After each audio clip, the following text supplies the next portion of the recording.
पुत्रदा एकादशी पूरे साल में 2 बार आती है।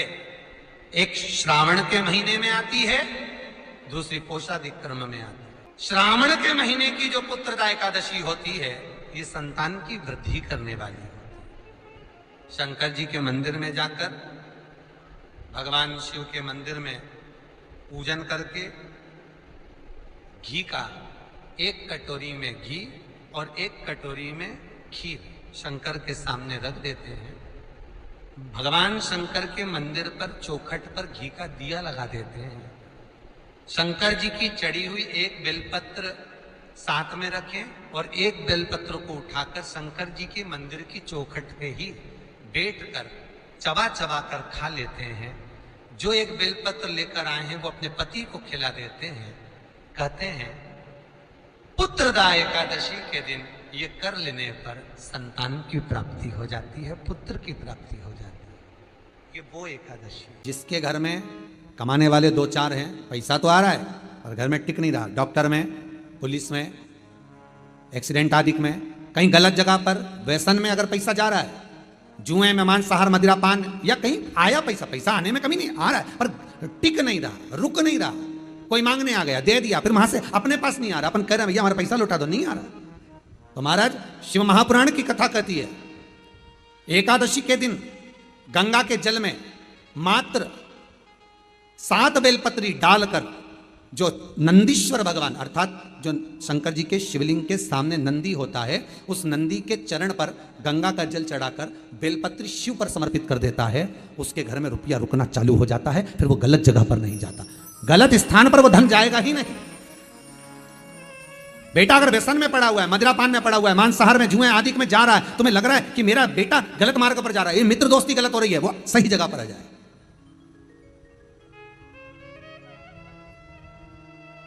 करना एकादशी।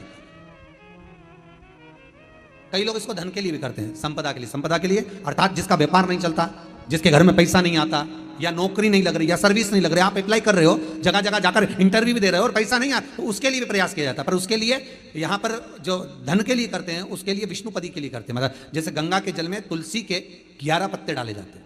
कितने पत्ते डालते हैं? 11 तुलसी के पत्ते डालते हैं। और उसको किसी भी नारायण के मंदिर में, राम कृष्ण शिव, शंकर नहीं, राम कृष्ण भगवान विष्णु, दत्त आदि जितने नारायण के मंदिर हैं, उस मंदिर में किसी भी पात्र में, एक छोटे से पात्र में उसको भरकर रखी जाते हैं महाराज। उससे भी जॉब, सर्विस, नौकरी में सफलता प्राप्त हो जाती है। परंतु वो भी एकादशी को ही होता है। कुछ देर तक पात्र को रखा जाता है, फिर वही पात्र का जल किसी भी वृक्ष के नीचे डाल दिया जाता है, उससे भी नौकरी के लिए फायदा मिलता है। गंगा का जल कोई साधारण नहीं। भागीरथ बाबा तब साधना में लगे तो उनका हृदय, चित्त, वृत्ति, मन बाबा में लगे। देवराज ने मन लगाया नहीं, और नहीं लगाया, इसके बाद भी बाबा की करुणा देखिए कितनी हुई कि मरा, प्राण छूटे तो शिवधाम मिल गया। और उसके बाद भी बाबा की कितनी कृपा कि शिवधाम में भी जाने के बाद भगवान शंकर की सेवा में तल्लीन। शिव महापुराण की कथा कहती है, एक बिंदुक नाम का ब्राह्मण था जिसकी धर्मपत्नी का नाम चंचुला देवी था। चंचुला की सबसे बड़ी गलती एक थी, पति अगर कमा कर ला रहा है तो पत्नी का फर्ज है कि पूछे ये धन कहां से ला रहे हो, ये पैसा कहां से ला रहे हो, और लेकर आए हो तो इसको सत्कर्म में लगाओ। थोड़ा सा पैसा, 5 रुपए अगर पति कमा के ला रहे हैं तो उसमें से 1 रुपया निकाल लो, 54 निकाल लो। पर 54 भी कहीं सत्कर्म में, कहीं दान में, कहीं पुण्य में, कहीं हो रहा हो, कहीं सत्कर्म, उस जगह पर लगाने का प्रयास करिए। 54 निकाल, कमाई का एक भाग थोड़ा सा धर्मपत्नी का फर्ज। धर्मपत्नी कहते क्यों है? क्योंकि वो धर्म के पथ पर लेकर चले, वो धर्मपत्नी।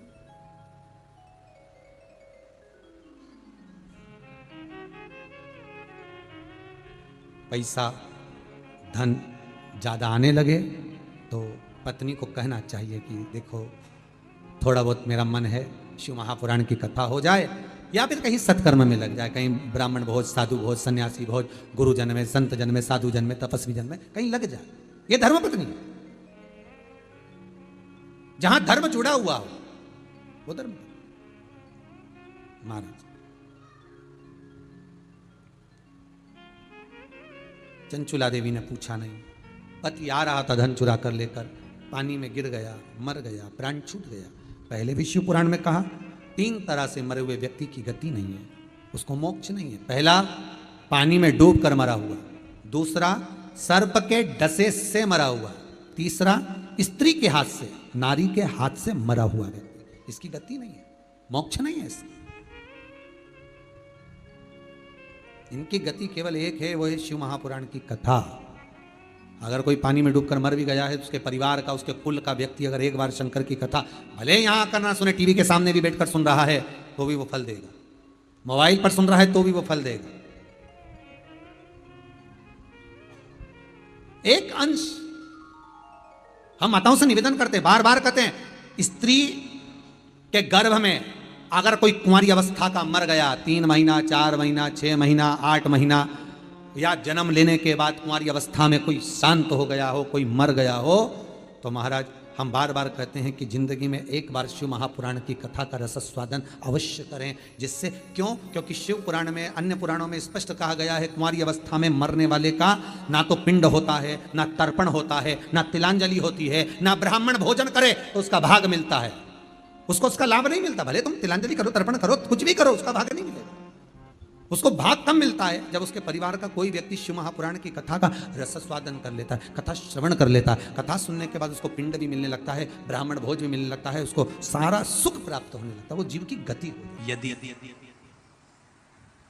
कोई बुद्धि से विकलांग, विवेक काम नहीं कर रहा,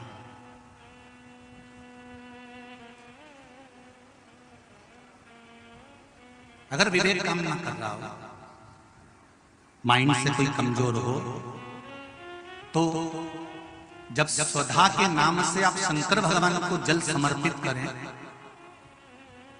स्वधा स्वधा कहकर उस जल को समर्पित करें, तो पितरों का स्मरण कर कर वही स्वधा को समर्पित किया गया जल, जिसको विवेक की तकलीफ होती है, बुद्धि की तकलीफ होती है, अपने पितरों का, अपने पूर्वजों का स्मरण कर कर उस जल को उस विवेकहीन व्यक्ति के दोनों भुकुटियों के पास में लगा देना चाहिए, थोड़ा सा। जैसे पत्र में आया है,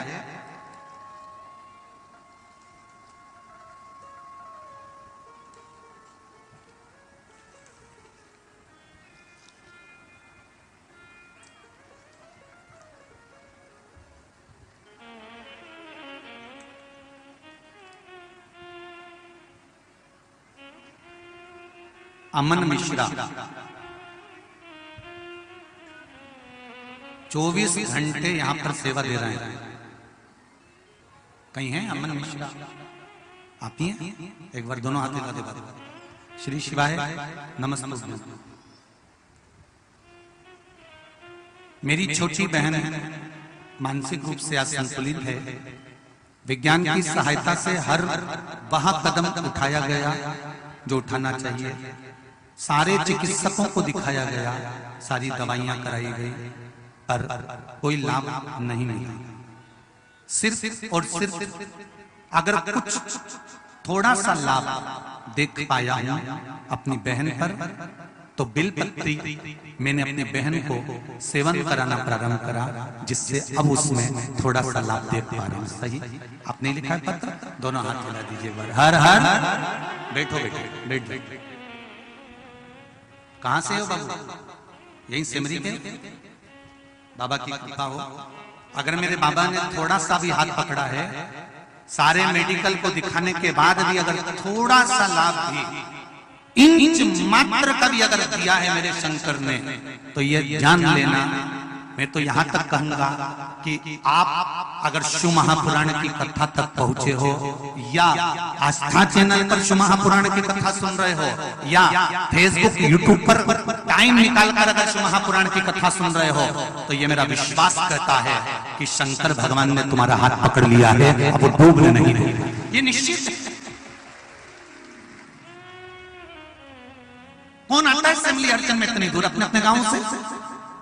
जो आसपास के रहते होंगे वो आ जाते होंगे, व्यापार करने आ जाते होंगे, जिसके यहाँ शादी ब्याह होता होगा तब आते होंगे। कौन आएगा किसी के? कौन सुनेगा आस्था चैनल पर कथा? कौन सुनेगा फेसबुक यूट्यूब पर कथा? अगर आप ढूंढते ढूंढते भी अगर शिव महापुराण की कथा तक पहुंचे हो, भले आसपास चैनल के माध्यम से सुन रहे हो, फेसबुक यूट्यूब के माध्यम से सुन रहे हो, चाहे इस पंडाल में सुन रहे हो, आप ढूंढते हुए भी अगर शंकर की कथा तक पहुंचे हो, तो जरूर मेरे देवाधिदेव महादेव को कुछ अच्छा करना होगा, इसलिए तुमको खींच कर यहाँ तक बुला लिया, नहीं तो बहुत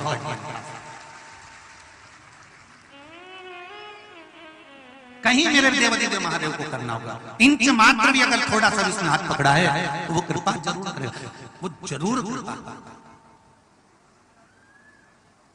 मैंने तेरे ही भरोसे ओ बाबा तेरे ही भरोसे हवा बिच उड़ती जावांगी बाबा डोर तो छठी में कटी जावांगी ओ बाबा मेरी बदन भोले मेरी बदन हवा बिच उड़ती जावांगी बाबा डोर हतो छठी में कटी जावांगी।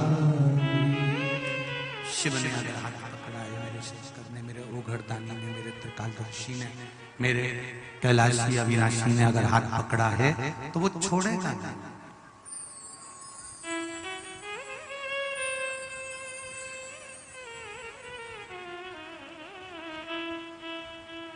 एकादशी के दिन अगर जल चढ़ाने जाओ तो 3 बार मुख से बोलिएगा। फिर से बोलो एक बार, स्वधा स्वधा स्वधा।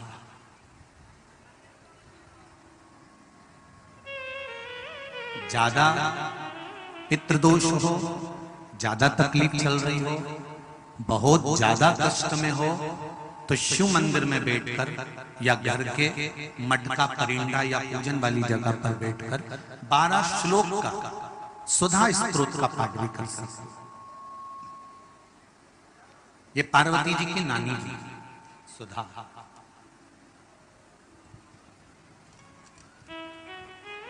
जो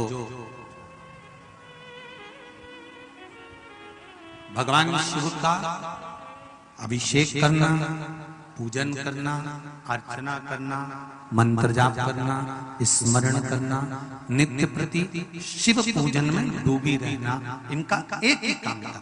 थी पितरों की पत्नी,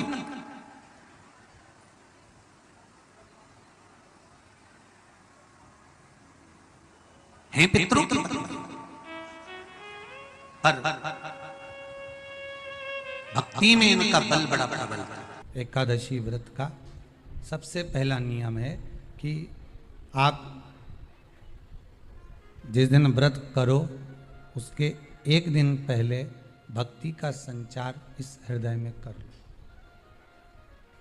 भक्ति का संचार इस हृदय में कर लीजिए। जिस दिन आप व्रत करो, जैसे एकादशी का व्रत कर रहे हो तो दशमी के दिन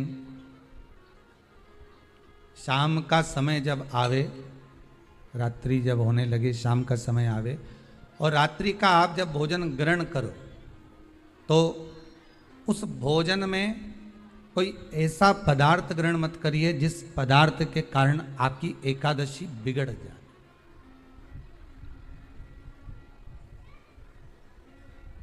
कोई बेकार भोजन हमें ग्रहण नहीं करना, श्रेष्ठ भोजन ग्रहण करिए दशमी। और एकादशी का दूसरा नियम बहुत ध्यान से सुनिएगा।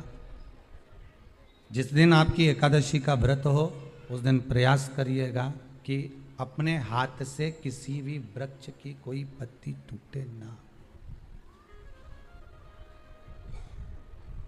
अपने हाथ से किसी भी वृक्ष की, पौधे की, किसी भी वृक्ष की पत्ती अपने हाथ से ना टूटे। बहुत ध्यान दीजिएगा महाराज। एकादशी का ये दूसरा नियम है कि अपने हाथ से किसी पौधे की, किसी वृक्ष की, किसी डाली की कोई पत्ती टूटे ना, कोई पत्ती ना टूटे, इसका प्रयास करिए।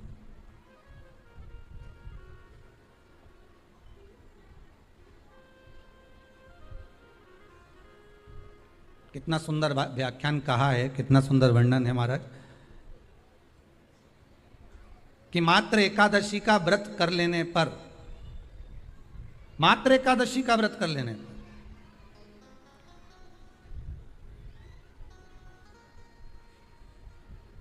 जो पूर्व में किया गया हमारा पाप कर्म है, हमने किसी जीव की हत्या करी है, हमने किसी को कष्ट प्रदान करा है, हमने किसी को अपशब्द कहा है, हमने किसी को ताने दिए, हमने किसी को आड़ा टेढ़ा कहा है, हमने किसी को गालियां दे दी है, मात्र एकादशी का व्रत ही कर लेने पर ये सारे जो दोष हैं वो समाप्त हो जाते हैं।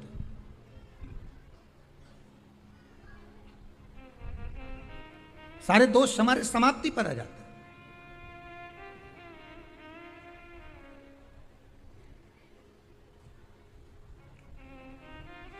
अब एक विचार करिएगा थोड़ा सा अपने मन में, अपने चित्त में, अपनी वृत्ति में एक बात उतारिएगा, एक अपने मन में एक बात को उतार कर रखिएगा कि आप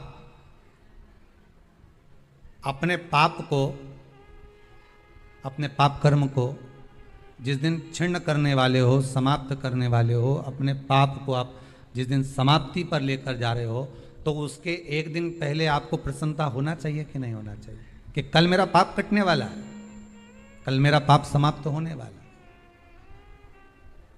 जो मैंने पाप कर्म करा है वो समाप्त होगा, जो मैंने पाप कर्म करा है वो कल समाप्त हो जाएगा। तो एक दिन पहले आपके चेहरे पर प्रसन्नता हो कि ना हो?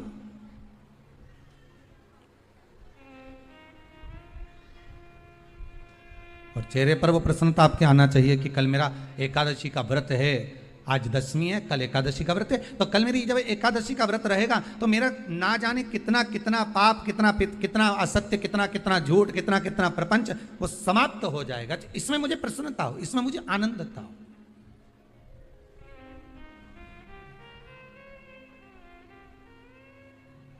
तो क्या कहा गया कि प्रयास करिएगा कि एकादशी के दिन कोई वृक्ष की, कोई डाली की, कोई कोपल की कोई पत्ती ना तोड़ी जाए।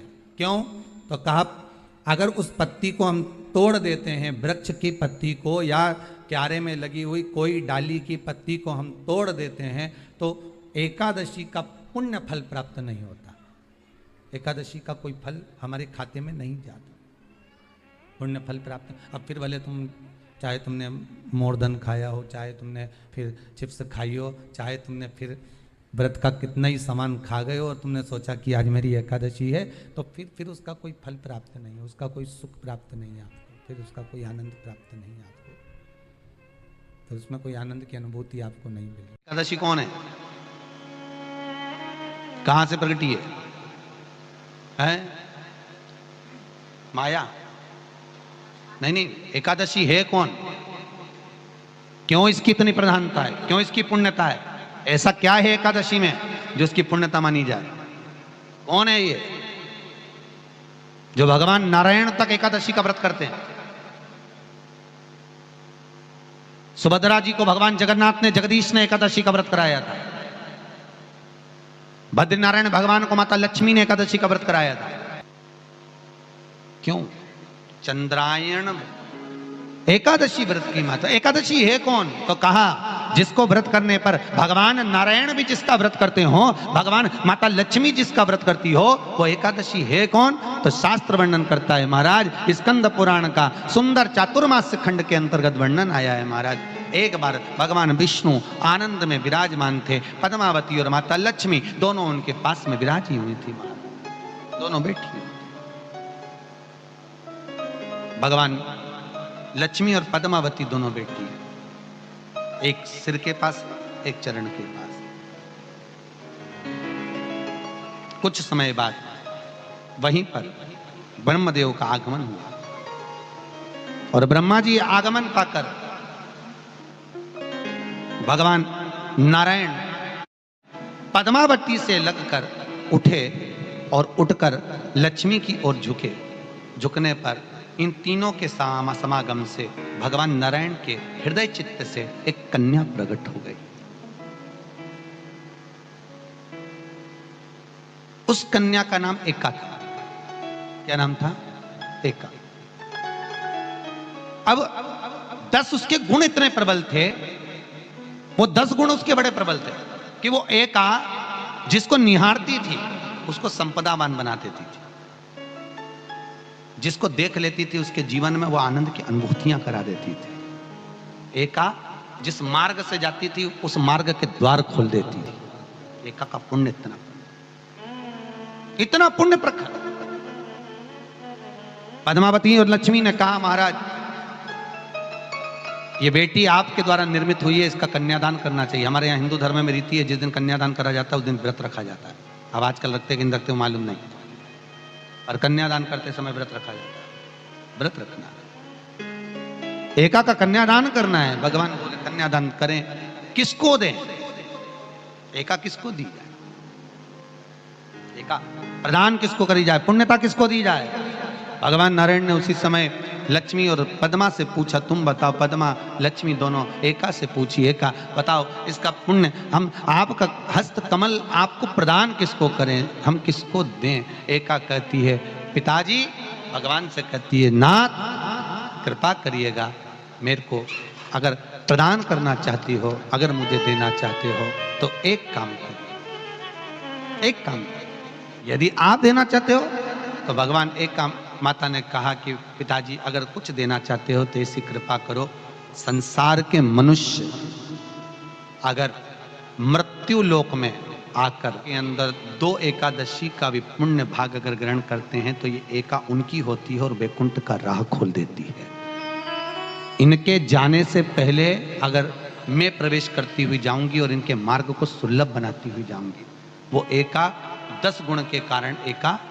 हर हर महादेव, श्री शिवाय नमस्तुभ्यम। तो पुत्रदा एकादशी कब है और हमें कैसे उपाय करना है और क्या क्या उपाय करना है, ये पंडित प्रदीप मिश्रा जी अपनी कथा में बता चुके हैं और हमें ऐसे ही करना है। तो आप सब लोग जरूर करें यह उपाय।